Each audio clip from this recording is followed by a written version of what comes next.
Reagan, I think I'm gonna start this thing.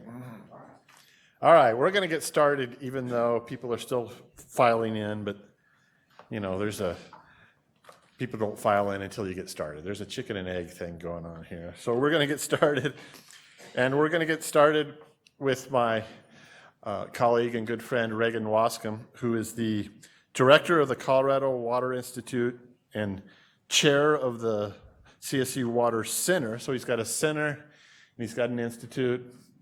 If you see him looking longingly at an association or a foundation or something else, you know, he collects these things apparently. But he's given all these roles he has in Colorado water, he gets pulled into some sticky water issues. Sticky issues, not sticky water. That's different. He gets pulled into these issues whether he likes it or not, and I think what he's going to talk about is one of these issues that he got pulled into, probably kicking and screaming. And it's one of these stories we've talked about in this conference of surface water use and groundwater use impacting each other and creating a crisis there. And Colorado has its own way of dealing with these things. And so that's what he's going to talk about. So, Reagan? Great. Thank you, Doug. Hey, good morning, everybody. Thanks for coming back. I thought we had a really good conversation yesterday, and I think it's going to be a good one again today as we plumb the depths of groundwater here. Doug asked me to tell the South Platte story, which I'm glad to do, as the bruises have mostly healed to scars at this point. As an academic, got involved in a really contentious groundwater issue in Colorado. So, South Platte groundwater story, there are many threads to this story, okay? And I'm going to tell you my thread. I'm going to kind of try to paint the big picture and give you sort of the baseline, talk a little about the history of how we got to some of the conflict, and then some of the lessons learned that I have. And my only instructions are to be through by 8:30. So. We'll see where we get in that period of time. So again, like a lot of these stories, the South Platte was one that unfolded over 150 years, right, of appropriation, going to over-appropriation, going to conflict, going to resolution, peace during the wet periods, and then all hell breaks loose during the dry periods and the droughts, right? And that's when we see change occurring. And that's basically the story I'm going to unwind. Maybe this is a little different than some of the other stories, and the way that Doug titled this, I think it was really interesting, is this, we did something different here in the sense that we said we have a prior appropriation system, and we're going to work through that prior appropriation system to integrate groundwater. So let's see how that played out. This was a good enough story that novels got written about it. There's murder mystery novels got written about it. The best title, of course, is The Man Who Thought He Owned Water. There were a lot of people who were infected with the thinking that they thought that they owned water. Actually, they thought that a well permit was the same as a water right, and they found out something different. But I give Tertia credit for the best title on some of these books. Okay, so our setting, Northeast Colorado. What you're looking at there is the alluvial aquifer sort of in this shaded area, and the green is irrigated ag in the basin. And at one time, South Platte Basin was over 1 million. It was about 1.1 million acres of irrigated agriculture, by far the most productive basin in terms of gross cash receipts in Colorado. And what you also see here are these colors. And so the way we organize water in Colorado is we have water divisions. South Platte is Division 1, and then within our water divisions we have districts where we have river commissioners running part of the river. And so what you're seeing on the main stem of the Platte downstream of Denver is Water District 1, Water District 2, 1, and 64. And I'll refer to those again because those districts are kind of where the big drama on the main stem played out. Okay, so where we are today, about 800,000 acres of irrigation out there, a little less than 20% served by groundwater only, about another quarter served by a combination of surface and groundwater, where folks have both surface and groundwater rights, and then 55% or so surface water only. So surface water dominates the South Platte, and to really understand Groundwater in the South Platte, you have to understand surface water in the South Platte, or you just don't get the system. So I'll spend a little time kind of unpacking this. And South Platte's a system that runs an average of about 1.8 million acre feet, about 1.4 native and about 0.4 of transbasin or Colorado River water coming across and into this basin. Interesting though, if you look at surface reservoir capacity, it's about 1-to-1 yield to surface water storage, okay, in the basin. But the real storage is in the alluvium.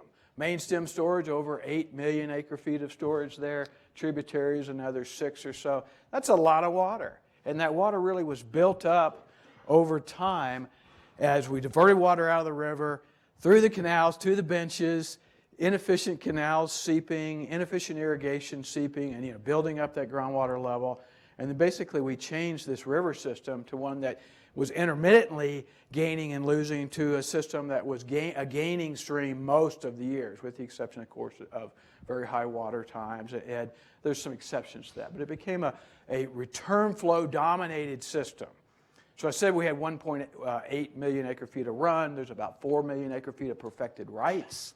So obviously return flows play a big part in satisfying those downstream rights.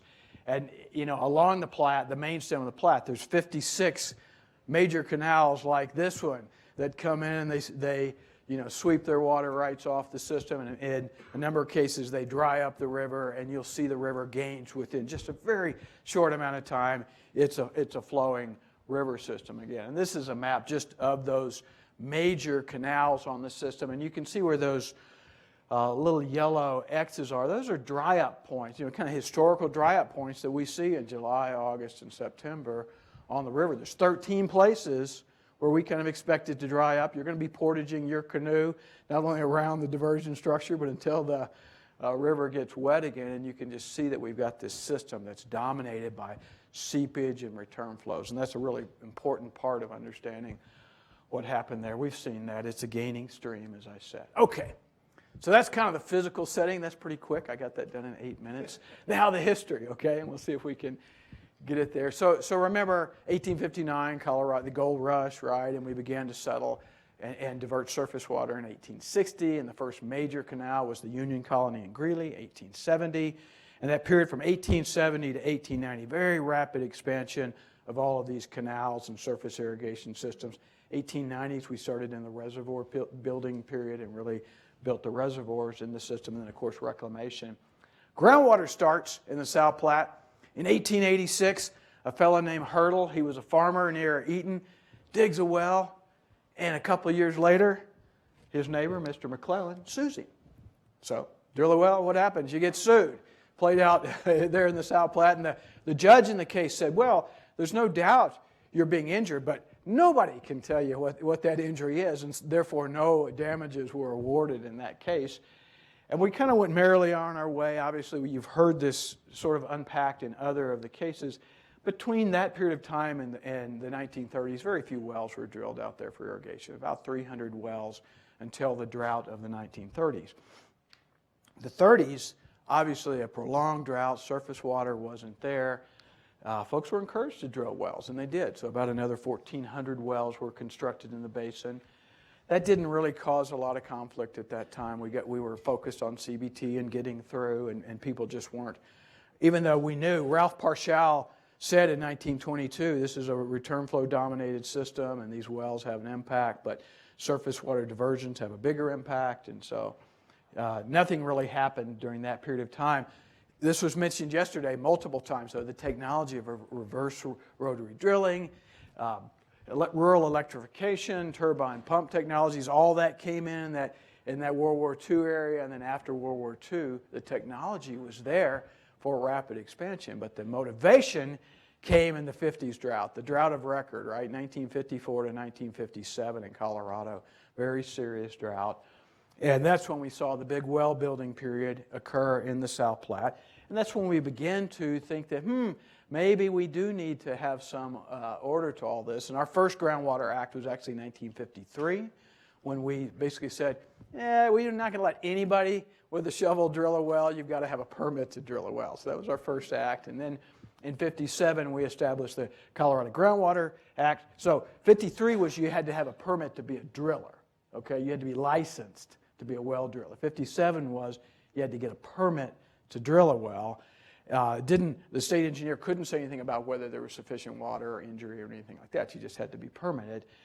And that went along until 65. And, there was sort of this growing concern in the basin. And by the way, the same drama was playing out in the Arkansas River Basin at about the same time scale at the same time. But in 65, we got our Groundwater Management Act that did allow the state engineer to deny a permit if he deemed that there was not sufficient water or that injury would occur from that.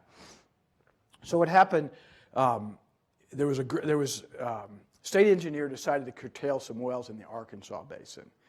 And he curtailed some wells, and folks said, well, you don't have the authority to do that. And it went to court, and eventually went up to the Supreme Court with the Fellhauer case. And in the Fellhauer case, Justice Groves did rule that you can't just come in and curtail wells. You've got to promulgate reasonable rules ahead of time so people know what the rules are, and then you can play off of that. And during that same period of time, the state had commissioned a detailed engineering study of both the South Platte and the Arkansas River, and that led to really the big Water Act in Colorado, the 69 Act. And we could probably spend the whole half hour talking just about the 69 Act, but what I'll say to you is the 69 Act was the act that said, we're going to bring groundwater wells into the prior appropriation system. We made that clear, that those are going to be integrated into the system. Now think about it. Surface rights were all adjudicated, or at least put to beneficial use in the 1860s, 70s, 80s. And so the calls on the river are 1870 calls, and the wells came in the 30s, 40s, 50s, and 60s. So the wells were always going to be junior. And so how do you integrate a junior right into a prior appropriation system? That was the conundrum that they were trying to sort out. And the genius of the 69 Act, I think, was this idea of you could do a plan for augmentation. Okay, that was what was written into the 69 Act, and it was a compromise, clearly. Doug, I've just lost my driving wheel here. Oh, it wants to restart the computer. Can we remind that tomorrow to do that, Doug? Okay, so the plan for augmentation, to simplify, basically, it was to replace out-of-priority depletions caused by a junior water right. Okay, so this was the accommodation. And those depletions had to be replaced in time, place of the depletion, where the depletion hit the river, and the amount of the depletion with an alternative source of water. That was what the plan, and here you're looking at a little augmentation pond. I'll dig into this a little bit deeper. But that was the idea in the 69 Act. And the well folks in the South Platte were given to, I think, 1974 to get adjudicated, and I want to underline that, adjudicated augmentation plans through the system and begin to comply with the 69 Act. So they had a few years to get into place and get into line and be able to continue pumping. Well, what the division engineers were doing is they were using the substitute water supply plan in order to approve augmentation plans on a temporary basis. So a group of well owners would bring their augmentation plan to the division engineer, and he would use the substitute supply plan to approve that. Now, some of them did go to court and get adjudicated plans, and those ones who went in early got to replace their depletions, but like 5 and 10% of pump depletions. So you got a good deal getting in early. The others were using this mechanism, and I say Professor Tyson, his statement on Evander Holyfield's plan is everybody's got a plan until they get punched in the mouth. And our punch in the mouth was what I call the South Platte's perfect storm. And what happened there was a neighbor squabble down in the upper Arkansas Basin, and this neighbor squabble went into water rights as it advanced, and because these people had money, it advanced all the way to the Colorado Supreme Court in the Empire Lodge Homeowners v. Moyers case. That was ruled the ruling in 2001 by the Supreme Court said, not only all of these other things in this squabble, but division engineer, you don't have the right to use the substitute water supply planning process to approve these augmentation plans every year. Nobody gave you that discretion to do that. So that was the first shock to the system. And then the second shock was the 2002 drought. And what really had played out is the 1980s and the 1990s were wet years in eastern Colorado. And wet years are easy, right? It's easy to administer water when everybody's got water. But you had this case and then this drought where surface flows were reduced to about a quarter of average flows. And the surface water diverters were high and dry, where the well pumpers were pumping and green and growing. And the surface water users ran out of patience. And they're just like, no, this is wrong, and we are going to put a stop to this. And part of what had been going on in the South Platte through really strong state engineer type and division engineer types is there was peace on the river through what was called the gentleman's agreement, where folks worked to keep the call off the river. They worked to optimize storage, by using gravity, by the way, and so there were workarounds that were going on. And all of those really broke down in the dry times. And basically everybody said, okay, we're putting the call on the river, and by golly, prior appropriation is going to rule, and we've got the senior right, and here we go. And so what you had was a couple of really large augmentation groups that were using this substitute supply planning mechanism every year. And the state engineer was wiggling his finger saying, you got to get these adjudicated. And they kept going through this process, and there was a hard stop. And there's a series of regulations, laws were passed, rules were beaten down, lawsuits, Supreme Court cases, governor's blue ribbon panels. I mean, this is a whole nother 30-minute talk, Doug. But the period from 2002 to about 2006, a whole lot of things were happening. But long and short of it was, these folks were late to the party. It was a drought. Colorado had grown. It was very difficult to acquire water supplies. And we ran out of patience with the approach that we had taken. And so these really large augmentation groups were basically, they couldn't do what they did. And so what happened, this is a map, just the green dots are showing active irrigation wells, and the red are curtail wells. And so we went from about 8,500 high-capacity wells in the system to somewhere around 6,000 that actually were able to get into decreed augmentation plans over this period of time. And a lot of accommodations were made in terms of the legislature trying to give them time, and everybody was trying to work with these groups. The governor was trying to resolve it, but it was very painful. I mean, think about it. You've got irrigated farm ground, and you've got a high-capacity well, and all of a sudden you thought you owned water, and you found out that you had a permit. You owned a well. That's what you owned, and a pump, but you didn't own water. And so this sort of played itself out in a pretty rough way for a number of these people. And this is showing you annual groundwater pumping in those water districts 2, 1, and 64. And what you see was, going back to 1970, we were somewhere in that 400,000 acre feet. 2002, and this is what used to happen. Dry years, it would spike, right? Wet years, it would go down. 2002, it spiked at almost 700,000 acre feet of pumping, while the surface water diverters were out, right? They were waiting for rain. And then as we implemented strict prior appropriation, you can see that total pumping, it almost crashed down to 300,000 acre feet there in the basin. And then as folks got into augmentation plans and got those plans adjudicated, it began to come back up as the resolution was occurring. I basically just said all that, so I'm going to skip it.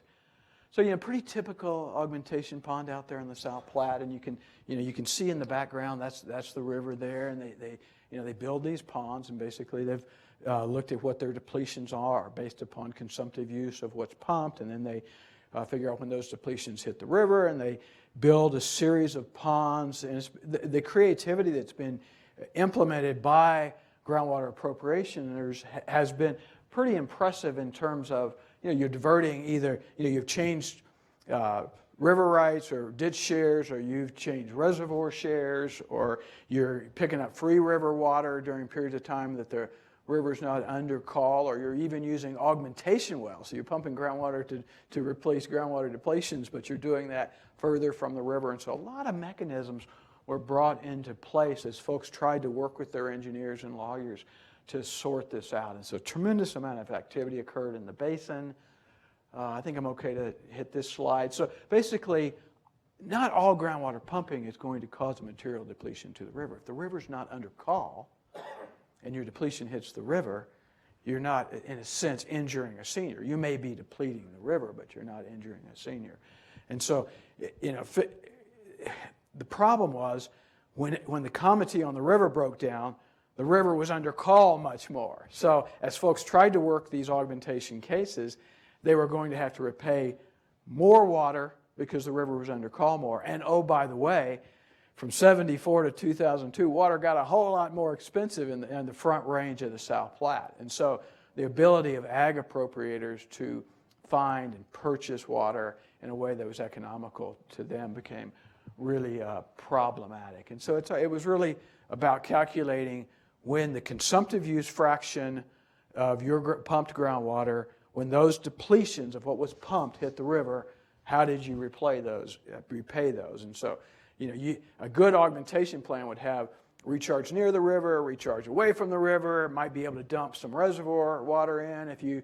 And what's going on out there through these plans is folks are accounting on a daily time step of what their accretions and their depletions are, and they're turning in a monthly report to the division engineer, and we've got to balance this out. In other words, their accretions and depletions have to match up, or the division engineer does have some discretion to shut them down. And this is just showing you the calls, what happened pre-2001. Let's just look at Water District 2 along the Front Range. There was about 100 days of call a year on average, looking at the record in that period of time. And look at that, well over doubled when we got into the trouble. Now, more recently, I looked at just the last 4 years. That started to come down somewhat. Again, wetter periods help do that. You can see there's the South Platte compact calls as well. So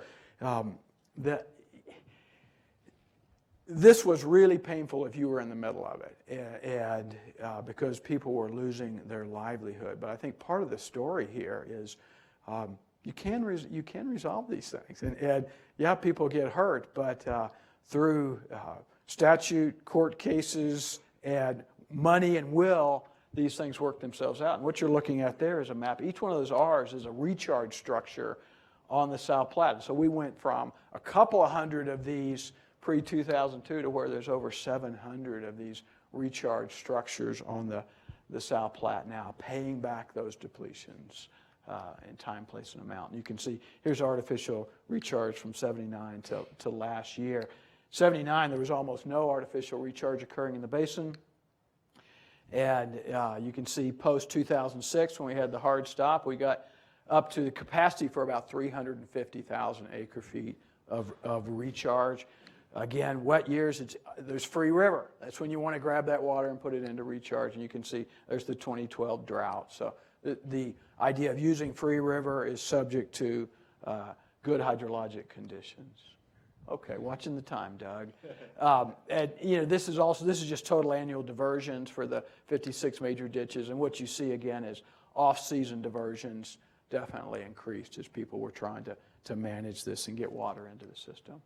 So I threw in a couple of hydrographs. Let's look at this one right here because I think it's a really representative hydrograph of what happened over this time. So this is a groundwater well. It's an observation well south of LaSalle, Colorado. The river is flowing right like that, okay? And this is going back to 1930, this particular hydrograph. And what you see is, you get this interannual up and down as wells turn on and recharge occurs from ditch seepage and wet and dry years.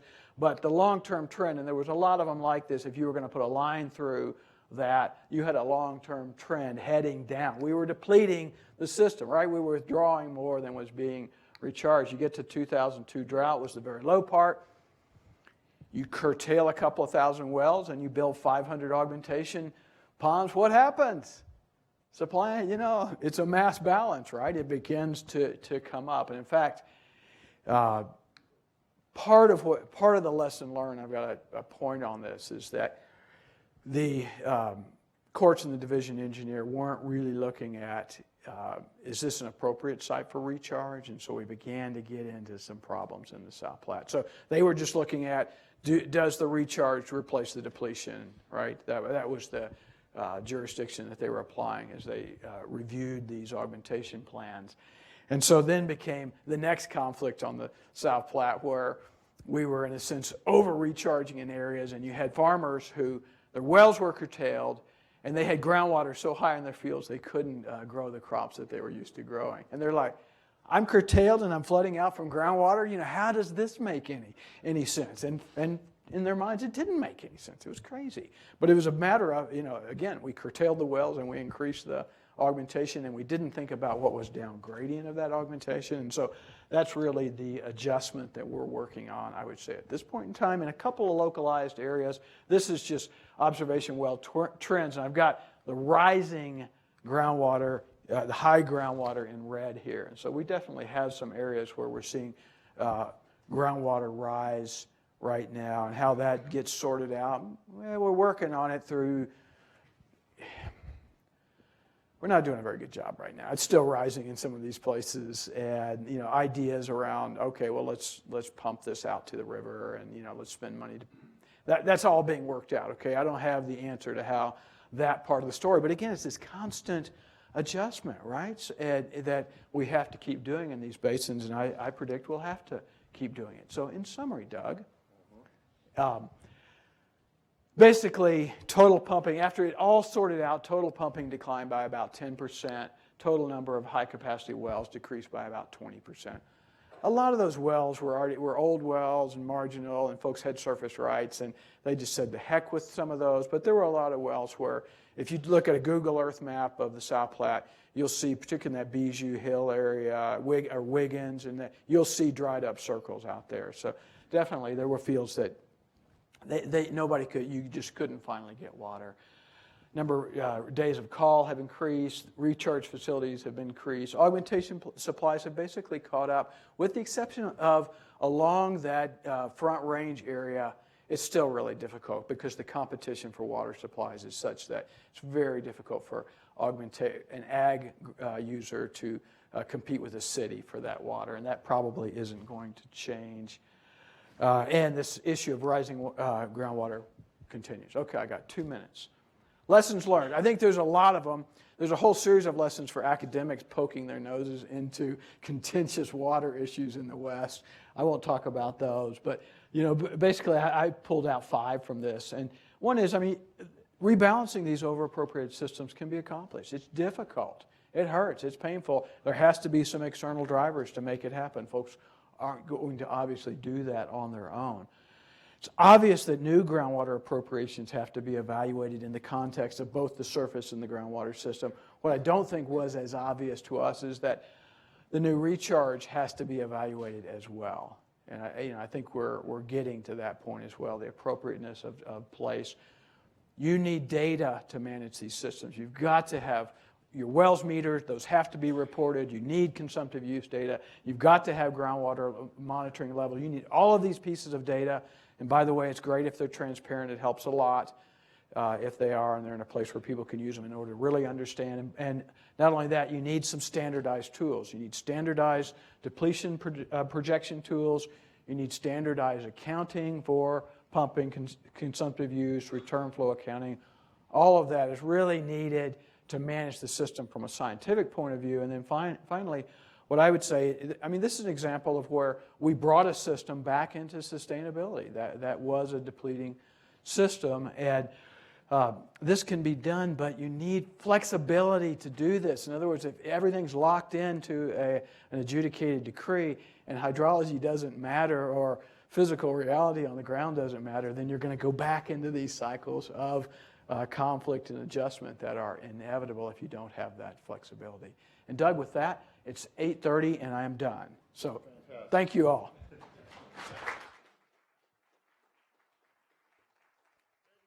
Take a question if we have one. There's several. Go ahead. How did Nebraska take the crisis, especially with, just generally speaking, as Colorado adapted with more recharge facilities, more AUG plans? How did that work out on the interstate level? I don't know. So the question was, how did our recharge work out on the state level? So this is a contention right now in the South Platte Basin that we are letting way too much water go to Nebraska. That's the water user's point of view, right?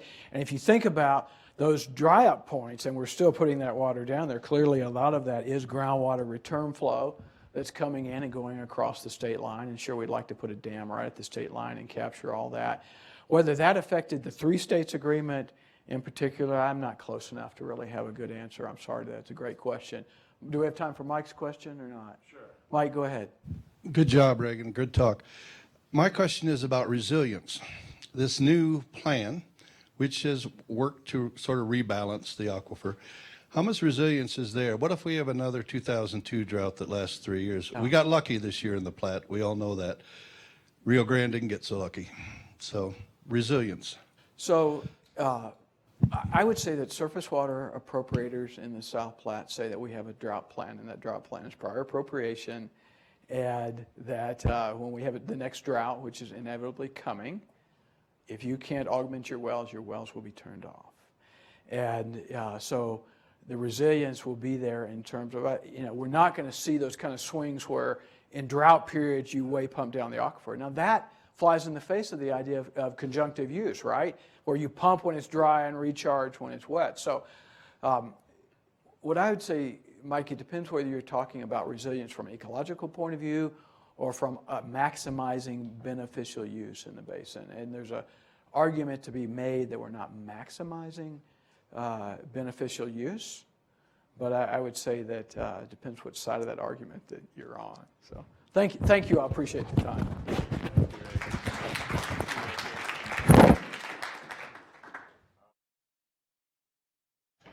All right, moving on. Our next speaker is Jim Holway, who's the director of the Babbitt Center for Land and Water Policy. And the Babbitt Center is essentially the fairly new water arm of the Lincoln Institute of Land Policy. So Jim's mandate is really to look at the intersection of land and water management, which is something he's been involved in for most of, if not all of his career.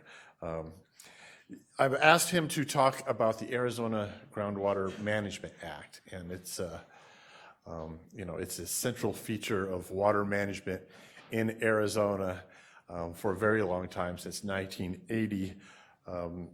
It's funny, I hear some people argue that it's the gold standard of state groundwater management, and I hear other people who like to dwell on all the flaws and shortcomings of the act. And so I've asked Jim to kind of consider that full history and the pros and cons, and reflect on what we can learn from that effort. So with that, thanks, Doug.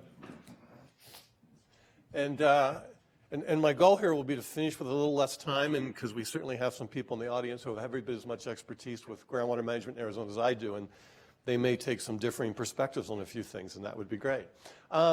Actually, I thought what I'd do is maybe start with a quick poll so I have an idea how to pitch the talk a little bit. So I'm going to give you 3 choices to raise your hands on. One is, what is the Arizona Groundwater Management Act? As in, let's spend a little time understanding what it is. The second is, yeah, I kind of know what it is, but give me a brief reminder. And the third one is, let's just get straight to the lessons learned. We know all about it. So how many of you fit into the category of, let's spend some time on really talking what the Act's about? Not too many. How many of you in the, I kind of know it, but give me a briefer? And then let's just get straight to the lessons. All right, we're most of you are in the middle, but we're kind of divided there. So this is probably not needed, right? You all know where Arizona is. But the one thing that I always remind me when I look at this, and I realize we're not talking about Colorado River issues here, but Arizona is one of the states that is almost entirely within the Colorado Basin, which is different than some of the others. But you all, like I said, you know where it is. The only basic point I wanted to make with this, and you saw some of this kind of data earlier from some of our presentations yesterday, but my main point here is just showing in the red color, it's how much is the percentage of groundwater used in all the states. This is the number in the middle is the total acre feet, million acre feet used. And what you can see is, Colorado and Wyoming, the 15%. The other states are all kind of between a quarter and a half. And you can see how they line up there in terms of how much they are dependent on groundwater. This is actually a slide I stole from the state of Arizona's presentations, but just arrays, okay, so what are some of the key legislative pieces that have happened over time? And obviously what we're going to be talking about here is the 1980 Groundwater Management Act, as Doug just pointed out. Again, this is sort of similar to, I think Sharon had a similar slide. My list is a little shorter, and just like Sharon's, this is from the lectures I used to give at Arizona State when I would teach water policy there. But again, this is going to be similar for all of you. I think the one point I want to make here that distinguishes Arizona from what we just heard about Colorado is Arizona is a state that has decided not to try to unify groundwater and surface water, but basically to use management to try to deal with the interface of them, but the law doesn't really properly respect how they work together. And we could have a whole conversation about, well, why would Colorado have decided to unify them and Arizona not? And I think there are some logical reasons for that. In fact, one of the stories I always like to tell is when I interviewed for the position of the assistant director for the Arizona Department of Water Resources, one of the questions I got was, well, do you think, should Arizona do what Colorado's done? Should we unify them? I think I correctly judged that this was a question designed to determine whether, with my PhD, I was an idealistic person who didn't understand reality, or knew reality and no, of course we're not going to integrate them like Colorado did. I think I answered it right. I got the job. Whether that was the right move for Arizona, that's perhaps a different question. Okay, so the act was passed in 1980. What are the things that drove the act? What were the goals of it? You know, the goals are kind of straightforward. The things that drove it, and I think many of you know this history, three things really. We did recognize that there was a physical reality, that we were overdrafting. We had areas where we had significant subsidence. Luke Air Force Base on the west side of Phoenix was 18 feet lower than it used to be because of land subsidence. Infrastructure was working instead of draining the Air Force Base, it was dumping water on the Air Force Base. So we recognized the physical reality. The most commonly told story is that Bruce Babbitt went to Secretary of State Cecil Andrus and said, hey, would you basically say we're not going to authorize the CAP until you get your house in order on groundwater management? The Central Arizona project was always intended to take Central Arizona off of groundwater mining and move them to a renewable supply of water, a sustainable supply of water. Thought so at the time, at least. And so the idea was, you need to put something in place that will make sure that's what happens, and that we don't just use this new source of water to fuel additional water use. So hence the Groundwater Management Act. What most people say, though, was really the primary precipitous cause was the Farmers Investment Company lawsuit. That basically we had a battle going on between agriculture and the mines, and then the cities got enjoined. Agriculture won, and basically that wasn't going to be allowed to stand, that we would have agriculture able to prohibit cities and mines from pumping water and moving it. But those three things definitely came together and created the Groundwater Management Act in 1980. So in terms of what were the basic decisions we made as we were doing that?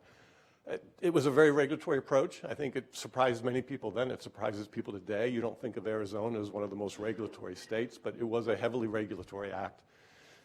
When they were making choices, is it going to be statewide or are we just going to focus on particular regions? A clear choice was made. We were going to pick active management areas where groundwater overdraft was most severe, and the rural areas of the state where, there's no way you're coming to regulate me.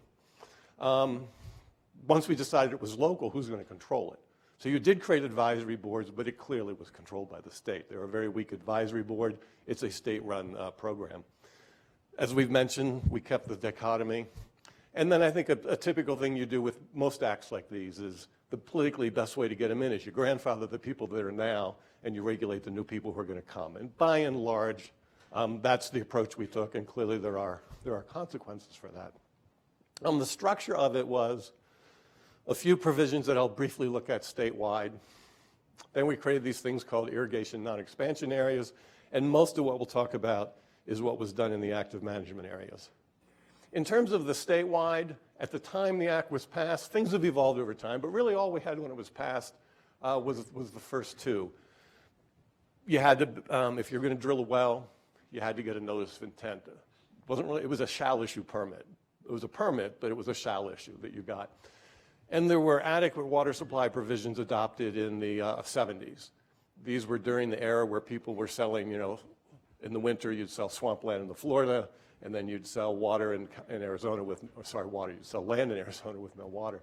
And so the provision was put in place was just a notice, just a public report. It wasn't that you couldn't do it, but there'd be a public report. So those have existed statewide. What you see on the list is some other things that have been added over time, over the years, statewide. What we'll focus on for the next few minutes here is what the active management areas are. So what you see in white is the irrigation non-expansion areas. Not much was done there. It was basically no new agricultural land can come in, and there was reporting of water use. That's about all that was done there. Within the active management areas, that's where we'll go into more detail. And what you see here is the different goals. By and large, the goals were safe yield by 2025. So we're in 1980, we're saying 45 years from now, we'll reach safe yield. Safe yield was defined as, in these overall large basins, the amount of water coming into the groundwater system is the same as the amount of water going out. So we've talked in earlier talks about the problems of localized problems. It was a basin-wide, and there's all sorts of critiques as that is a standard. And you can see that the Pinal AMA had a slightly different goal, primarily agricultural area. The Santa Cruz AMA got added later, and it's mostly a surface water system. So it got actually cut out of Tucson. So a little different goal there that if folks are curious, we could talk about later. Three kinds of things. Withdrawal authority, can't pump water if you don't have an authority. And then there was a combination of grandfathered rights if you were already there, and permits you could get if you're coming in new. Had to have a permit to drill a well, although we still have exempt wells, just as most states in the West do. 35 gallons a minute or less is an exempt well. And then you had to report, have data and reporting and fees on it. What we'll spend more time on here for just a bit is, then there was the demand side and there was supply side. And I think there was always a recognition that the role of the demand side, the conservation programs, I always viewed this as it was to keep the lid on. It was to make sure we didn't get too excessive while trying to get more efficient over time. Nobody believed that alone would get us to safe yield. We were going to get to safe yield by getting people to stop using groundwater, switch to Salt River Project water in the Phoenix metro area, CAP water, of course the new water coming in, and then later effluent reuse. In terms of the conservation programs, and you know, we could do a whole talk just on lessons learned about the conservation programs, but very briefly, the key thing on agriculture was no new agriculture. So as areas urbanized and farms turned to houses, and we grew houses instead, you couldn't go out to another area within the AMA and bring new land into production.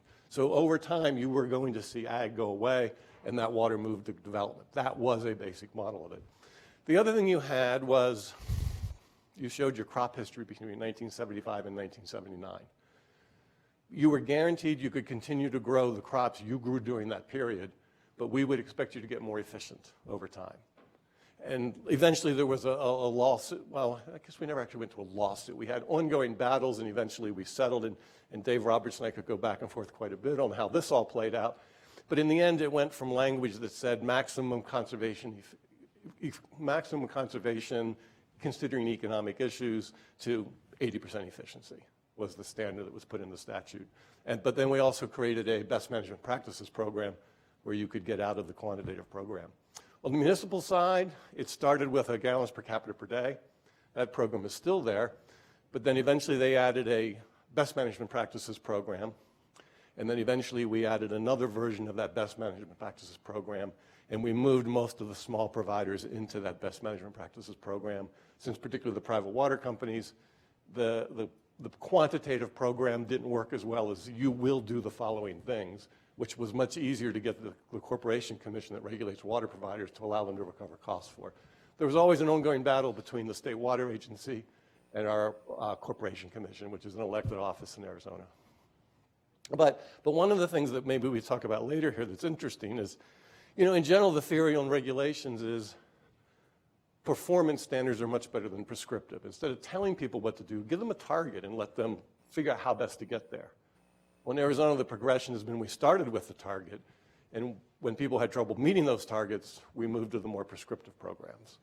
So it's kind of a counter trend. Number of programs on the industrial side, perhaps the most notable and effective one is the one on turf facilities.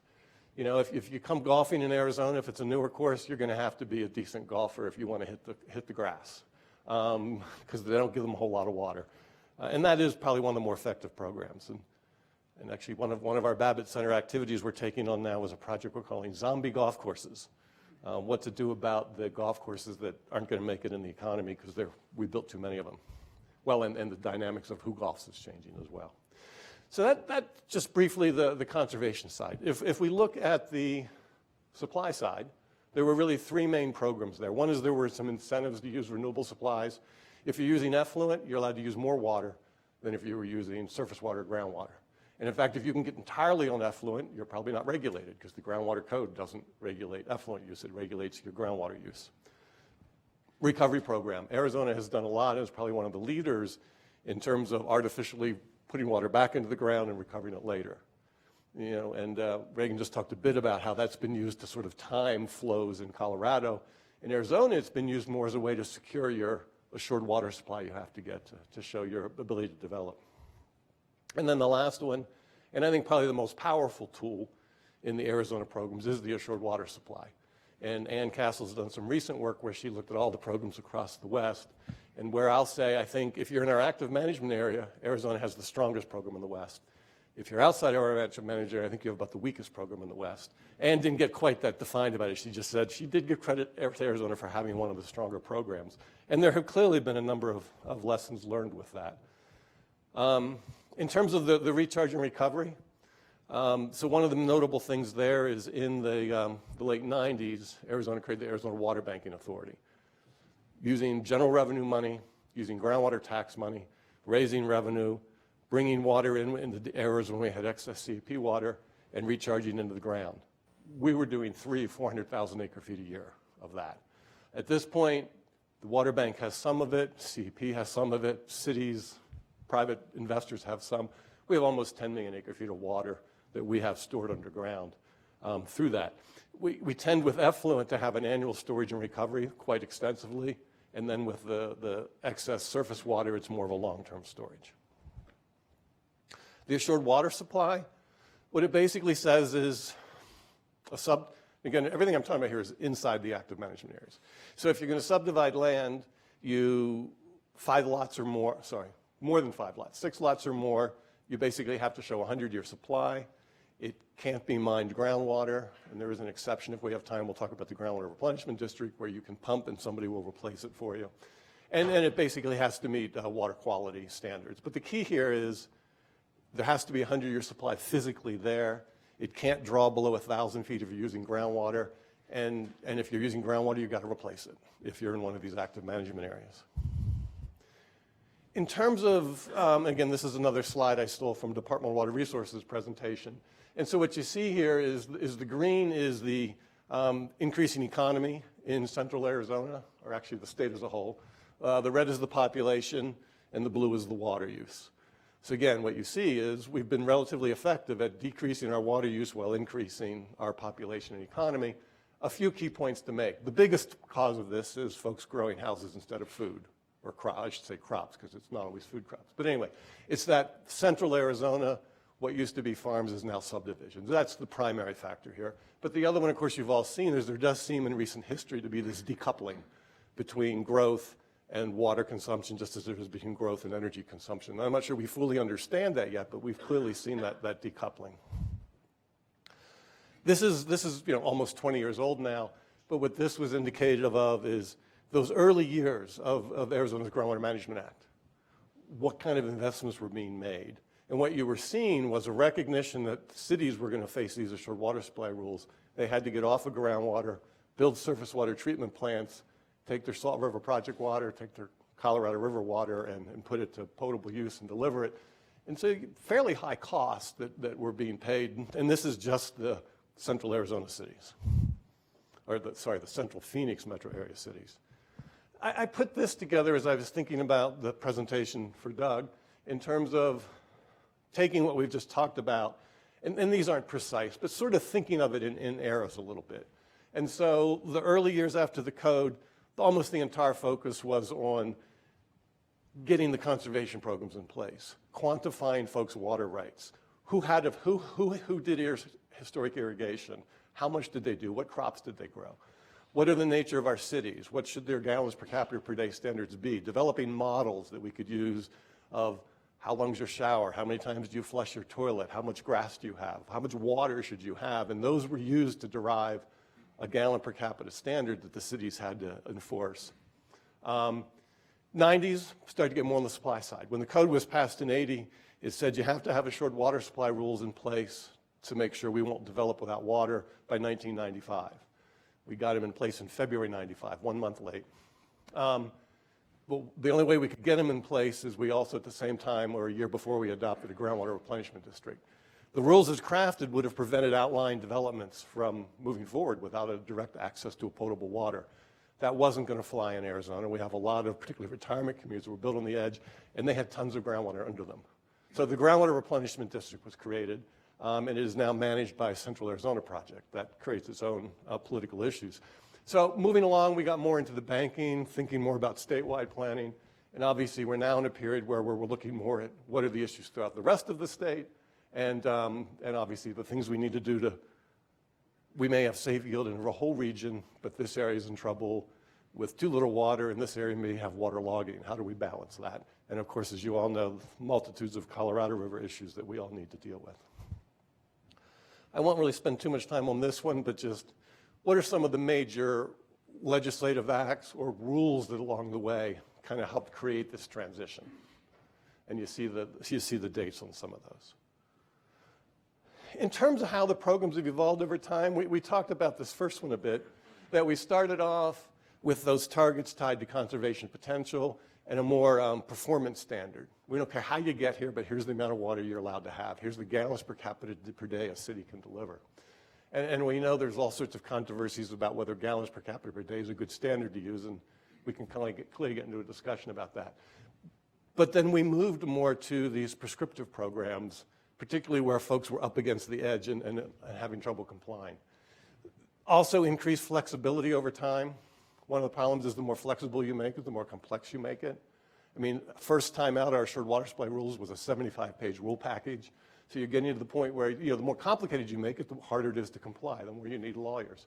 The regulation of additional sectors were being brought in. At the same time, at some point, I don't remember the numbers exactly, but I think it was, we basically deregulated. If you were agriculture irrigating less than 10 acres, you still had the rules, but we didn't pay attention anymore. And for cities, if you were serving less than 250 acre feet, we basically deregulated you. It just wasn't worth the time. Increased emphasis, as we talked about, on supply. The increased potential for technical assistance. One of the difficulties we already had, there was an argument that went on with the ag community for many years as to, I think the code at one point said it took you to an 85% irrigation efficiency. And there was always an argument as one, could it technically be done? And I think eventually the ag community accepted, okay, it can be technically done, but it's not economically feasible. While that argument went on for years, it was kind of hard to have a technical assistance productive relationship with the agricultural community. Once you solved that argument, then it was a little easier to talk about ag efficiency, and it was easier to get researchers to look at it. So sort of this choice you make, the kind of programs you pick will in some ways dictate the kind of politics you wind up dealing with.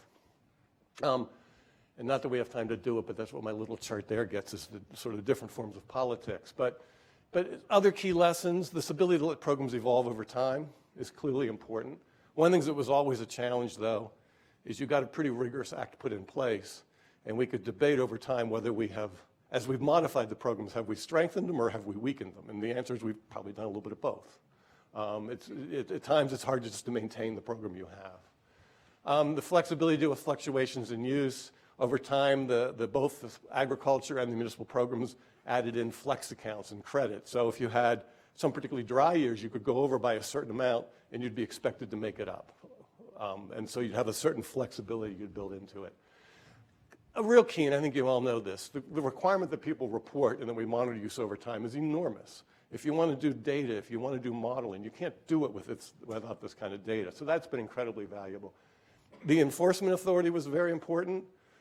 During my early years in the department, we were regularly having meetings with cities, having trouble meeting their gallons per capita. And typically you'd sit down and say, okay, here's what your fine is. Now let's talk about how you can invest that in increasing your conservation efficiency instead of paying us a monetary fine. The agency, when it lost a lot of resources, there's almost no enforcement that goes on anymore. And so we could question what's the compliance rate when folks know the chance of the enforcement is pretty low. The staff just isn't there to do it.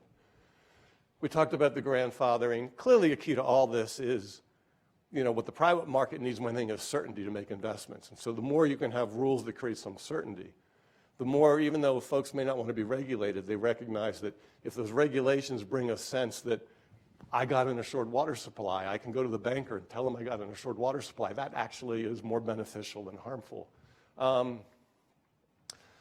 The other thing I'll often talk a lot about is, and I think we often neglect this, is how critical relationships are. And I can remember for me, when we wind up in the middle of controversies, if you could just pick up the phone and call the city manager and say, okay, here's what my lawyers are telling me, what are your lawyers telling you, and why don't we just talk? Those relationships are critical, and certainly in some of the roles I've had lately, I feel like we've lost track of that in some of the battles we've had within Arizona and some of the battles we've had across the Colorado Basin. We all should know that you don't throw the relationship under the bus, because in the long term, that's going to serve us more than the immediate issue we might be debating. A few other final thoughts here. So, as we think about governance, I think there's questions about what's the right level at which to do these things. So one of the things I've often argued, as I've said, the Assured Water Supply Rule is one of Arizona's strongest programs. What I would argue is that pretty much has to be at the state level. No local government that I've seen will stand through political changes, standing up to development communities saying there's not enough water. Sometimes the state will have enough trouble doing that. So, but that's an example of a program where it's got to be mandated from above.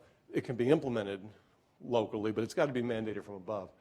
Conservation, you may have some mandates, but I would argue that the closer you are to the user, the better you can implement conservation. So in many cases, the water provider level is a better place to try to do that than the state level.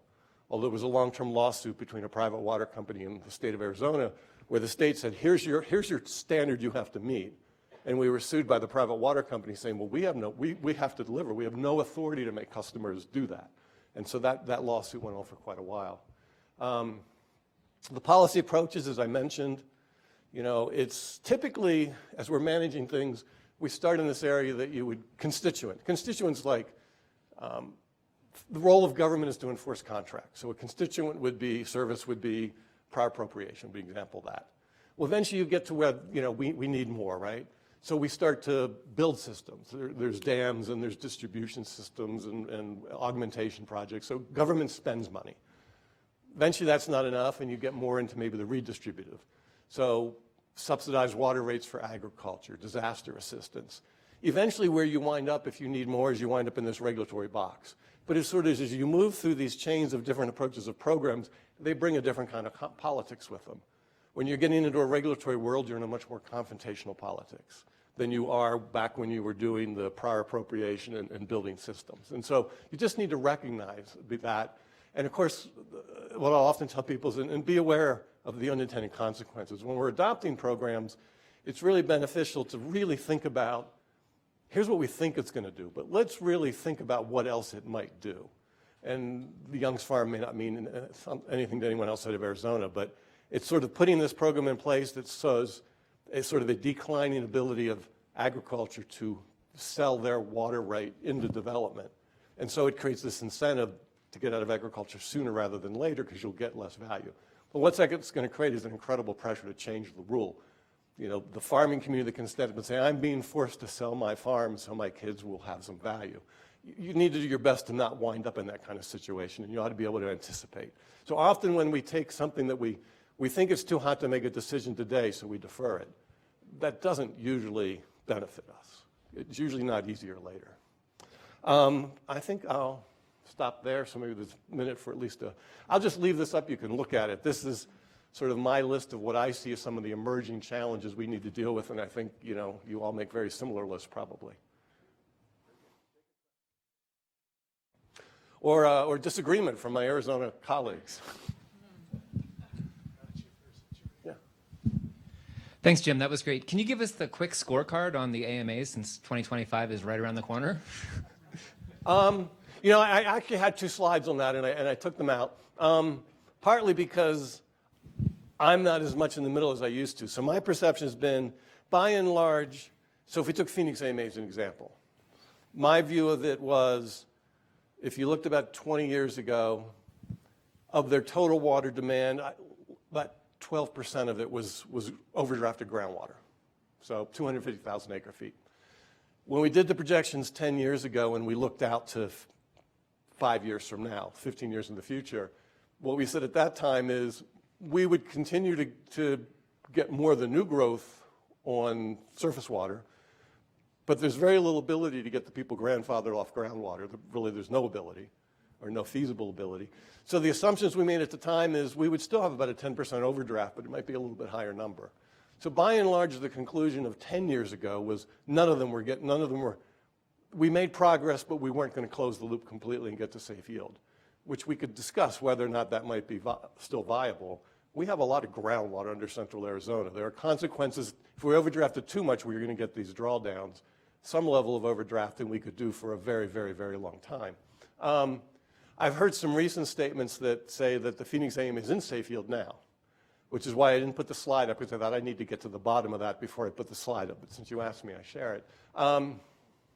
And I think some of that is we've had a period where we've been doing a lot of recharge. So it depends. If you count the recharge as water came into the system, then it's probably true that for many of the last few years, the Phoenix AMA has been at safe yield. I don't count it that way. I count it when it gets pulled out, as we pulled out surface water instead of pulling out groundwater. So you get into these accounting things a little bit. I think the short answer would be we've made enormous progress. We've gotten a lot of people from groundwater to surface water. We haven't completely closed the loop, and may never. And it might be okay.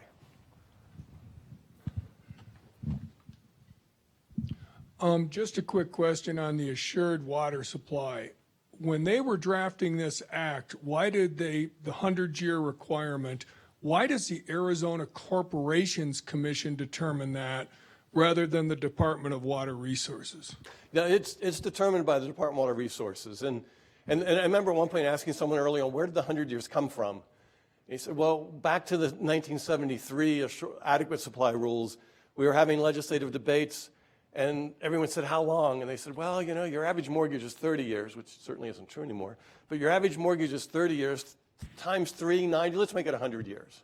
That's where the 100 came from.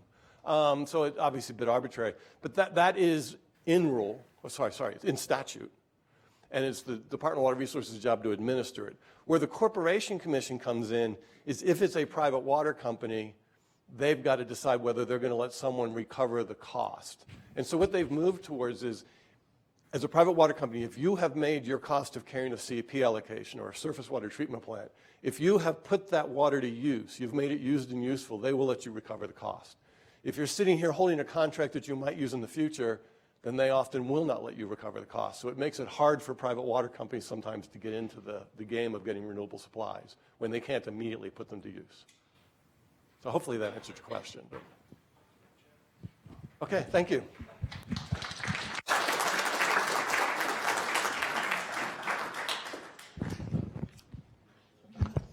You should keep in mind that Jim will be on our final panel, our concluding panel today. So if you have more questions for him, you'll get another shot at it.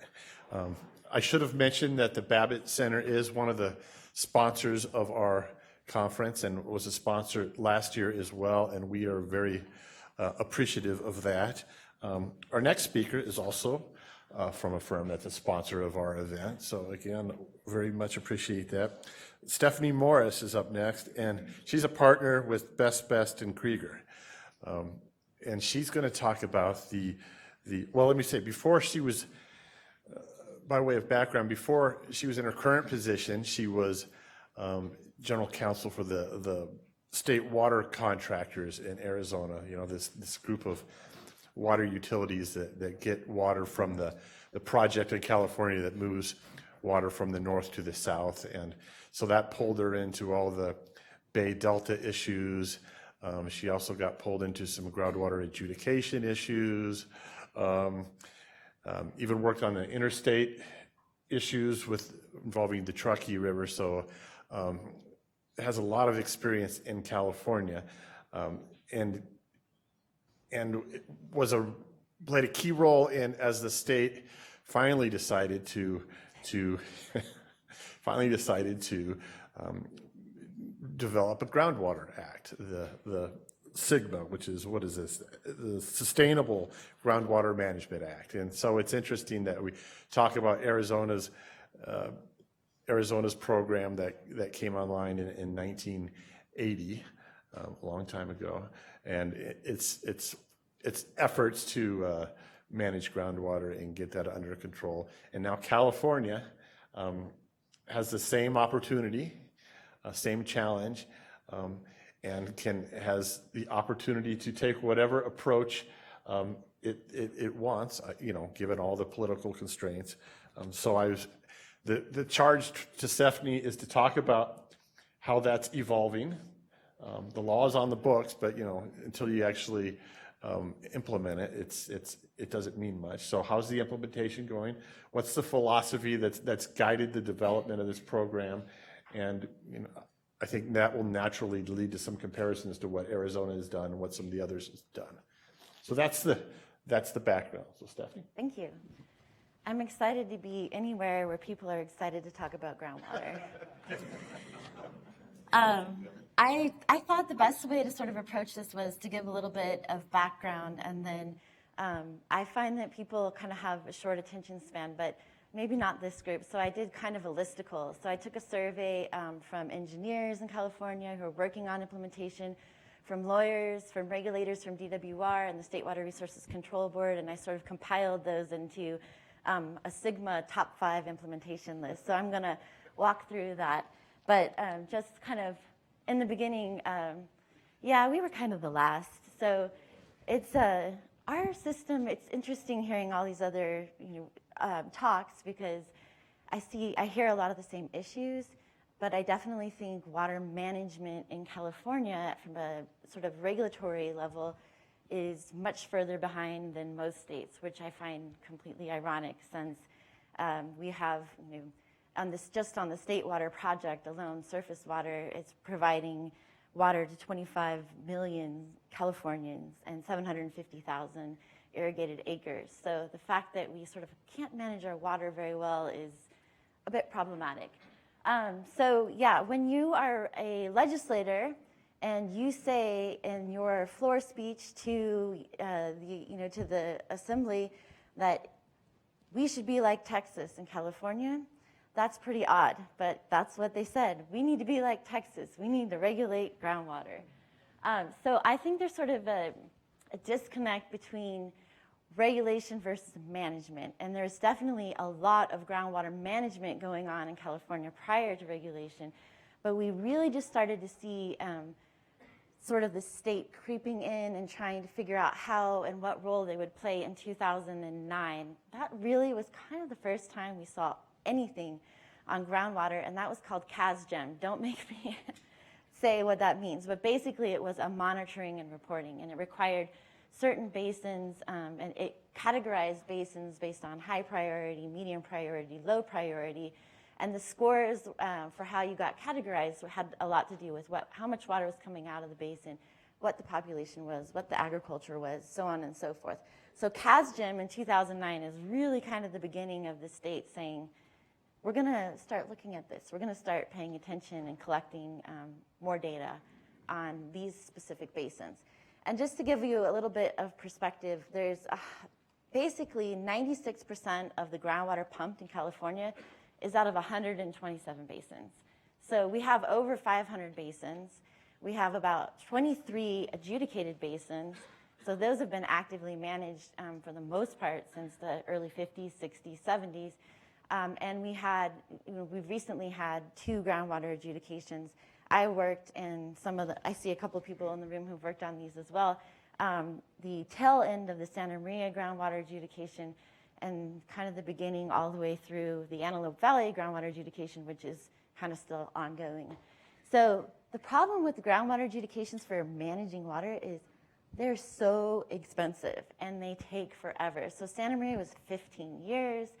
And it cost a lot of money in lawyers' fees, and it was, no one wants to start it.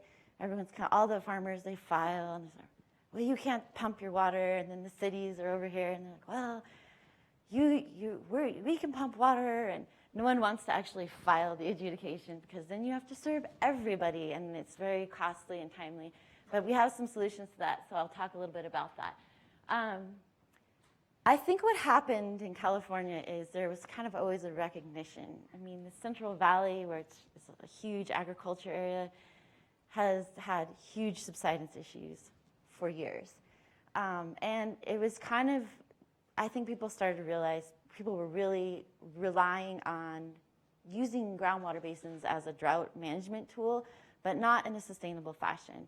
And so you really could, I will give one example, the Westlands Water District, in their service area, in their basin, there's their largest ag CVP, Central Valley Project contractor in California. They have been using on average about almost 600,000 acre feet a year. And the sustainable yield, the studies that they're seeing are 200,000. So in some basins, there's going to be some pretty significant ramp downs on pumping. So there was a desire by the legislator to address this. So early on, the Association of California Water Agencies, they grab this group of lawyers, they stick us in a room, and they say, go write it. Write it, and we're going to like find some legislator to take it on. So we do. 10 lawyers, water lawyers in a room. And surprisingly, there was a lot of agreement. And we drafted the beginnings of what was AB 1739 Dickinson, a very sort of technical document. It was long. It had a whole section in on expedited adjudications, which is really an oxymoron because even with streamlining them, they're not fast. So we had very complex sort of looking at it, kind of following how adjudications had worked and trying to set up a framework that kept the water management, the groundwater management at a local level. And the reason was, we said, okay, who should be the entity? Like, do we do it like Colorado? Do we do it like Nevada, where you have the state engineer going through and tallying up all the rights, and then it goes to adjudication if there's overpumping? Is it the State Water Resources Control Board? And everyone said, no, it's not the State Water Resources Control Board. So they've been regulating, water rights, post-1914 water rights forever, but they don't have any jurisdiction over groundwater, kind of. We'll get into that. So no one could agree. And everybody thought, and I think accurately, that groundwater management is really a local, every basin is different, and you can't just treat it the same. And you really need to have the people who understand the basin, who've been working in the basin, decide how to best manage it. And that kind of followed the adjudication approach, and having a water master, either as a board or an individual who would oversee the adjudication. So that's where we ended. So that was kind of the water user group side of the picture. And then separately over here, there was some policy wonks who were like, we need to manage groundwater. And they had like 3 pages. It was very high level. It was like, you will do modeling, you will do this, you will do this, you will do this, and just make it happen. And you, by the way, you need to have sustainable management in 3 years. We're like, hey, that kind of doesn't work. It takes a little bit of time to like develop the plan, get the data, and then get to that management level. And then there was, and that turned into the beginnings of SB 1168, which was the Pavley bill. So then we have these 2 kind of competing bills. They get introduced, and the authors say, you know what, we're going to work together. So they pull us all by the hair in their room, and they say, you guys, merge these 2 into one piece of legislation. It's going to be the Sustainable Groundwater Management Act. Go. So it turned into this giant negotiation with the state, the governor's office, State Water Resources Control Board, UWR, water users, other interested parties. And there was several sort of workshops to discuss these issues. And so we finally get there. Of course, everyone is not happy. Most people aren't happy. Most farmers hate me. I think one day I'm going to be being dragged along a truck by a rope, but we finally kind of get there. But it's still a lot of issues which we'll kind of walk through as I kind of set this up. But I would just kind of say that in order to get to this, one of the most amazing things I thought was how 10 lawyers in a room couldn't agree on the definition of sustainable yield or overdraft. Like, come on, guys, we can do this. No, we could not agree on those definitions. So you will find in SGMA 3 definitions to basically get at the concept of overdraft. Sustainable yield, sustainable groundwater management, and overdraft. And undesirable results. And so I'm going to talk a lot about undesirable results towards the end, because I think that's one of the biggest issues on one of those. But really, 3 definitions, because we couldn't agree on what overdraft actually meant. So here's the top 5. The first one I'm going to talk about is governance. The second one is limited resources. 3 is demand management, meaning we're pumping too much and we need to cut back. How are we going to do that? 4 is SGMA in relationship to other laws. And then 5, which I consider to be the elephant in the room and what will probably create most of the litigation over groundwater management in the next 20 years, and I mean a lot of litigation, is the surface groundwater connectivity and that portion of the definition in undesirable results. So on governance, when we were writing this, we said, all the water user attorneys, they said, you know, we really need to have a hierarchy of who can be the groundwater sustainability agency, the one who's going to like bring all the people in. So is it the water district that overlies the area, the counties next? Like, whoever wants to do it in that order, they get to do it. Otherwise, it's going to be a big fight. The governor's office, the state, no, just let them pick. It'll be fine. It'll be easy. No problem. And I said, no, this is going to be what is going to be a giant food fight with the county as the backstop. And that's exactly what happened. I'm never right, but I was definitely right on this one. Everyone was fighting about it. Literally, I think probably people might have fought more over GSAs than actually doing the groundwater sustainability plan, because everyone thinks that it's like a power. You control things and you can have the power, and so therefore I want to be the GSA. The counties, ironically, during this whole negotiation process, they were tracking the legislation. They had to be, we need to be able to be a part of it. We need to have the rights to do this and this and this. And now they're like, we don't want to do it, we don't want to do it, we don't want to do it.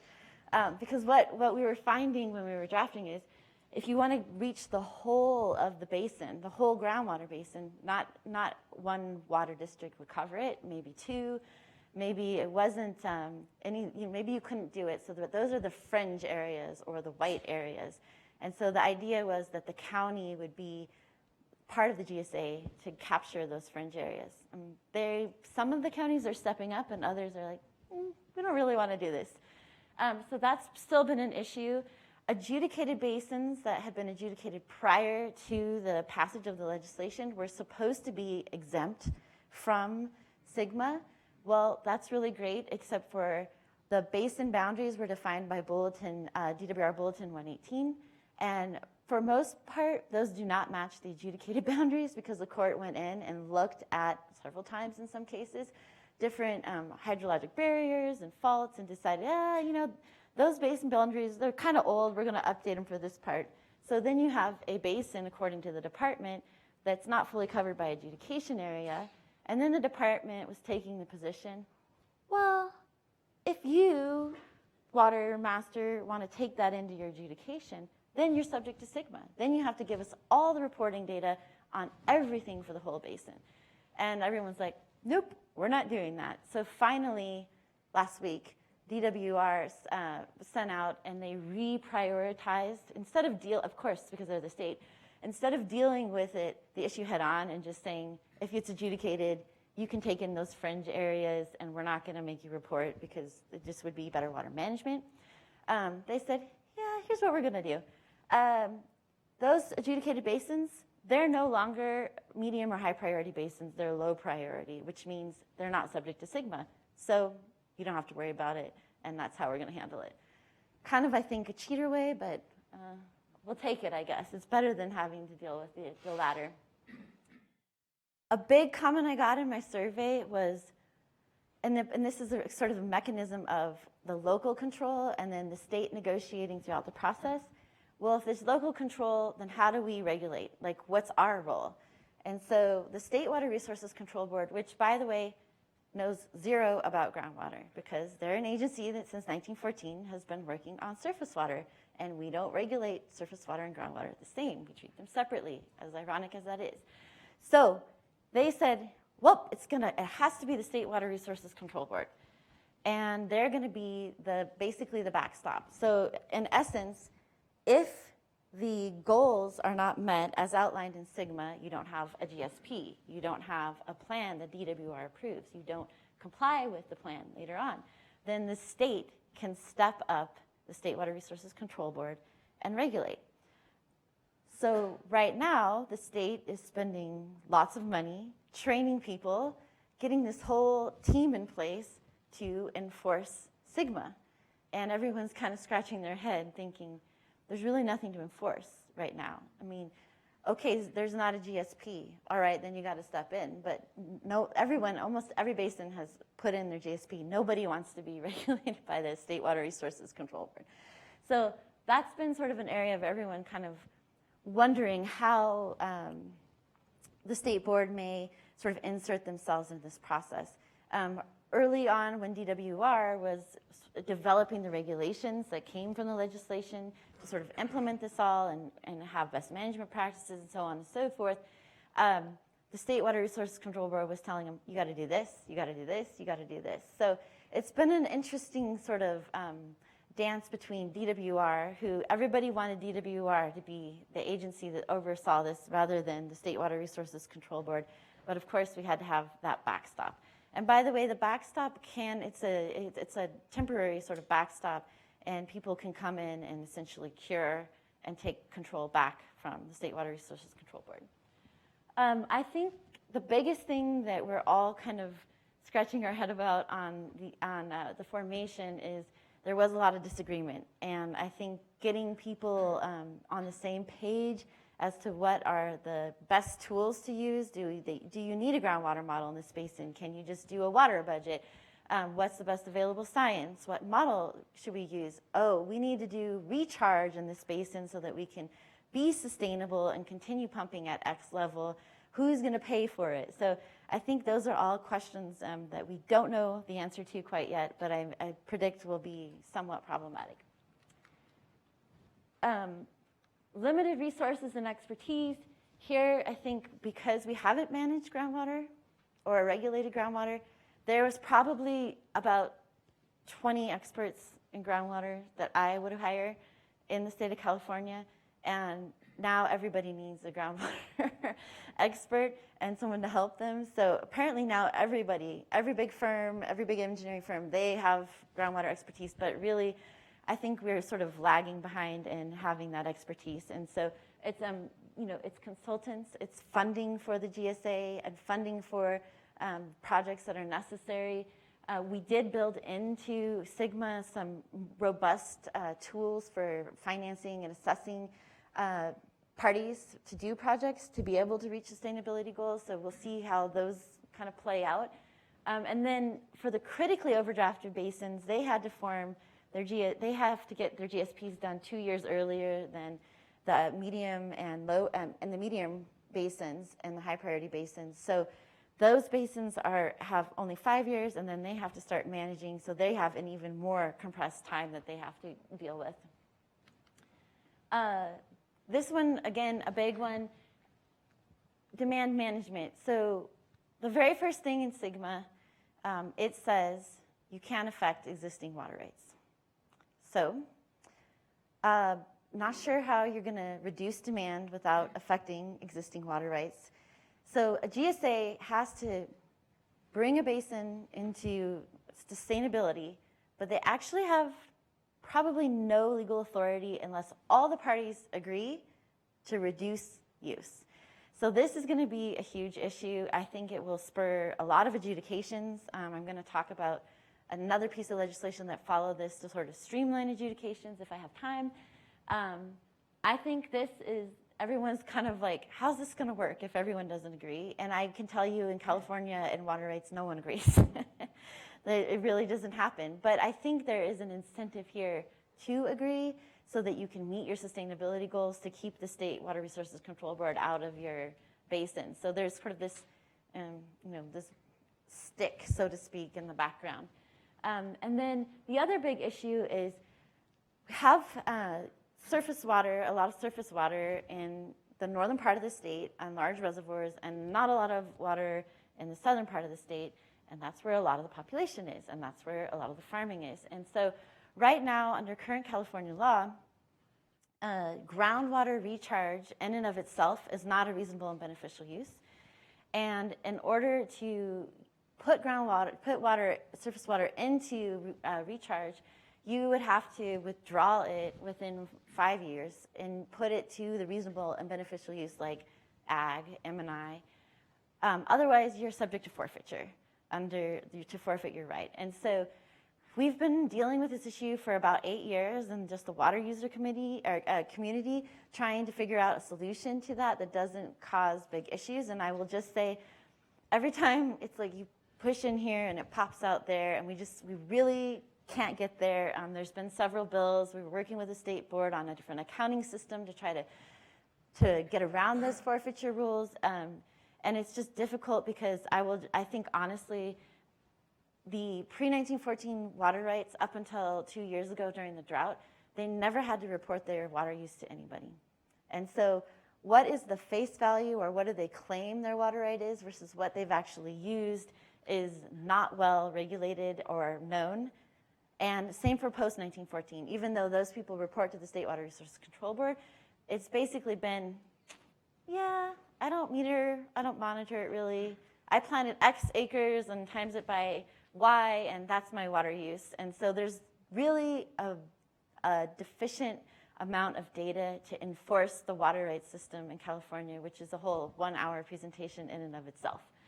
So we have to, though, solve that issue of groundwater recharge so that in these high flow times that we have, we're able to move that water either through the delta or up above the delta and put it in groundwater basins, because I think as we see climate change, we're seeing our snowpack and our timing of when our snow melt runs off into our reservoirs, snowpack is our largest reservoir, it's diminishing, and we're getting more water later. We got a huge storms in March this year, and a lot of that came as rain.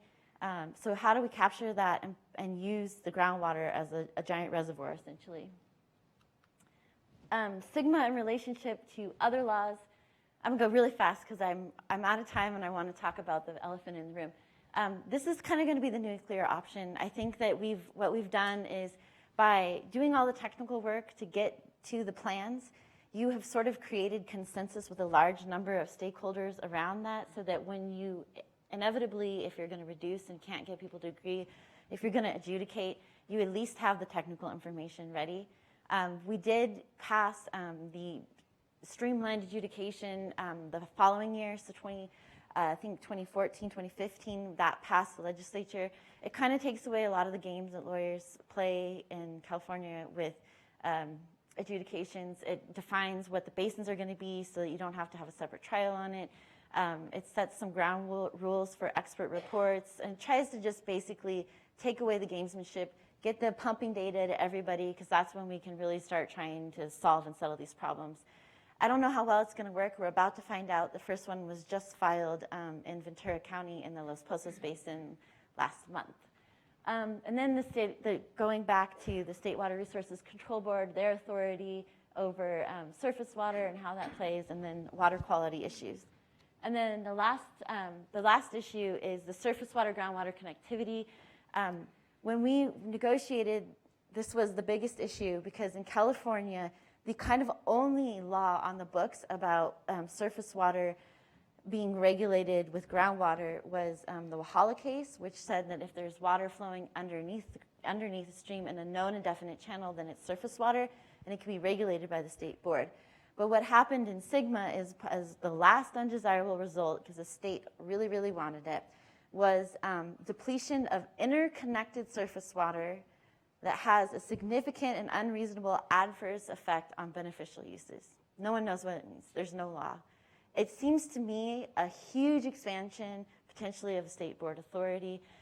It seems a huge expansion of how we treat groundwater separate than surface water, and really sort of looking at that. I don't think it's necessarily a bad thing. I'm just curious how it's going to be potentially used by environmental communities. In California, we have just on the State Water Project and the CVP project alone, we have, biological opinions since 2008, 2009 that have reduced the amount of water that can be exported by about 800,000 acre feet. And we have the Water Quality Control Plan with the State Water Resources Control Board that's coming up, and their plan is, a report that came out took 70% of unimpaired flow, which would basically drastically reduce the amount of water available to export. So I think that was not balancing the public trust, which they're responsible to do. But I think that because there is no body of law defined about this interconnected nature of surface water and groundwater, that we have a lot of sort of law to figure out. And I think there's going to be some good things that come from that. And I think there'll probably be some ambiguous things that also come from that. So I think with that, I'm going to stop and answer questions. Yeah, take a few questions.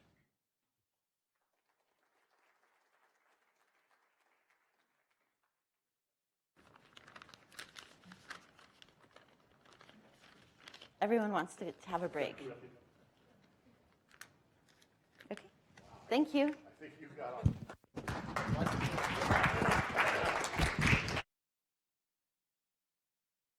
I think you guys do want to go to the break. All right, so we're going to the break.